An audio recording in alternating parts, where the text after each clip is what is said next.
নামাজের মুসল্লায় বসে তুমি আবার যখন ডাক দাও রব্বুল আলামিন, পৃথিবীর কোনো মানুষ আমার গুনাহ সম্পর্কে জানে না, তুমি আমার গুনাহ সম্পর্কে জানো।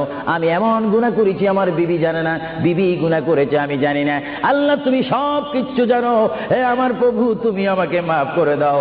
আমার আল্লাহ বলে, তারপরও যদি তোমাদেরকে আমি মাফ না করি, তারপরও বান্দা তোমরা আমার রহমতের দরজা থেকে ফিরে যাইও না।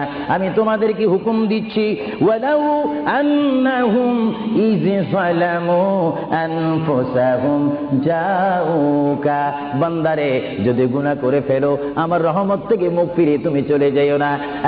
বান্দা, আকাশ পরিমাণ যদি গুনাহ করো, পাতাল পরিমাণ যদি গুনাহ করো, সাগরের পানি পরিমাণ যদি গুনাহ করো, পাহাড় তুলনায় যদি তুমি গুনাহ করো, আমার দরবার থেকে তুমি নিরাশ হইও না।